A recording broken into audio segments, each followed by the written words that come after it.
أما بعد فأعوذ بالله من الشيطان الرجيم. بسم الله الرحمن الرحيم. إنا نحن نزلنا الذكر وإنا له لحافظون. صدق الله العظيم وصدق رسوله النبي الكريم. دنیا کی کتابوں میں قرآن چمکتا ہے، قرآن میں اللہ کا فرمان چمکتا ہے۔ دنیا کی کتابوں میں قرآن چمکتا ہے، قرآن میں اللہ کا فرمان چمکتا ہے۔ جو عادت بنا لے قرآن کو پڑھنے کی، اللہ کے ہاں وہ انسان چمکتا ہے۔ جو عادت بنا لے قرآن کو پڑھنے کی، اللہ کے ہاں وہ انسان چمکتا ہے۔ قرآن ایک سمندر ہے اور میرا جی چاہتا ہے کہ میں اس سمندر میں غوطہ لگاؤں اور وہاں سے کچھ موتی نکال کر آپ کی جھولی میں ڈال دوں۔ قرآن اور صیب قرآن یہ دو علیحدہ علیحدہ موضوع ہیں۔ اگر میں یہ کہوں کہ دونوں ایک ہیں تو اس میں کلام نہیں، کہ قرآن بھی وہی ہے اور صیب قرآن بھی وہی ہے۔ فرق کیا ہے؟ فرق یہ ہے، قرآن علم ہے، نبی عمل ہے۔ قرآن متن ہے، نبی تشریح ہے۔ قرآن اجمال ہے، نبی تفصیل ہے۔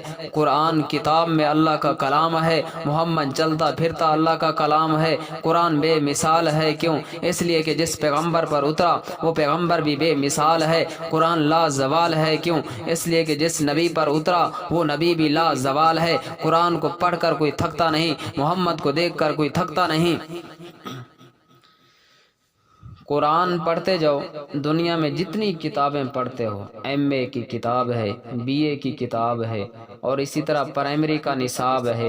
ایک آدمی کہتا ہے کہ یہ تیسری جماعت کی کتاب میں نے پڑھی ہوئی ہے، ایک آدمی کہتا ہے کہ نہیں حضور کی سیرت کی کتاب پڑھو، دوسرا کہتا ہے نہیں جغرافیہ کی کتاب پڑھو، تیسرا کہتا ہے کہ نہیں میں تاریخ اسلام پڑھتا ہوں، چوتھا کہتا ہے نہیں میں نے تو یہ کتاب پڑھ رکھی ہے۔ ایک کتاب کو تم پڑھتا ہے، دوسری مرتبہ تیرا جی نہیں چاہتا، دو مرتبہ پڑھتا ہے، تیسری دفعہ اسے لائبریری میں بند کر دیتا ہے، تو لائبریری میں جاتا ہے، کرایہ خرچہ کرتا ہے اور کہتا ہے کہ مجھے ایک کتاب چاہیے۔ جب تم پڑھ لیتا ہے اس کو واپس کر دیتا ہے، وہ کتاب دوبارہ نہیں پڑھتا، تیرا جی نہیں چاہتا۔ دنیا کی کوئی کتاب دوبارہ تو نہیں پڑھتا، سائے بار نہیں پڑھتا، لیکن ایک ایسی کتاب ہے جس کا پہلی مرتبہ بھی وہی مزہ ہے، دوسری مرتبہ بھی وہی مزہ ہے، تیسری مرتبہ بھی وہی مزہ ہے اور 40 مرتبہ پڑھے پھر بھی مزہ وہی ہے۔ ایک رات میں پڑھ لے مزہ وہی ہے، ساری رات پڑھے مزہ وہی ہے، سارا دن پڑھے مزہ وہی ہے، تراویح میں سنے تو مزہ وہی ہے، نفل میں سنے تو مزہ وہی ہے، منبر پر سنے تو مزہ وہی ہے اور تسبیح میں سنے تو مزہ وہی ہے،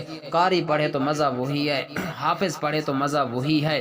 قرآن پڑھتا جا، مزے میں کوئی تبدیلی نہیں۔ 40 مرتبہ بھی پڑھے گا تو عرش سے خدا بولے گا دنیا کی کسی کتاب پر اتنا ثواب نہیں ملتا جتنا ثواب اس کتاب پر ہے۔ ایک پوری کتاب پڑھے ایک کوئی ثواب نہیں، قرآن کا ایک لفظ پڑھے 10 نیکیاں ملیں گی، 10 گناہ معاف ہوں گے، 10 درجے بلند ہوں گے۔ یہ تو پڑھنے والے کی بات ہے۔ میں خدا کی قسم کھا کر کہتا ہوں، تو قرآن نہیں پڑھتا، قرآن سنتا ہے تو تجھے تب بھی ثواب ہے، قرآن دیکھتا ہے تجھے تب بھی ثواب ہے۔ جو بچہ قرآن پڑھتا ہے تو اس بچے کو سینے سے لگائے گا تجھے تب بھی ثواب ہے، اس بچے سے محبت کرے گا تجھے تب بھی ثواب ہے۔ تو بچے کو بھی چھوڑ دے، جس طبع پر قرآن رکھا ہے تپائی بنا کر تم بچے کو دے گا تجھے تب بھی ثواب ہے۔ تو غلاف بنائے گا تجھے تب بھی ثواب ہے۔ ارے قرآن مسجد میں پڑھا جاتا ہے، تو مسجد میں قرآن سننے کے لیے گلی میں کھڑا ہو جاتا ہے، تب بھی ثواب ہے۔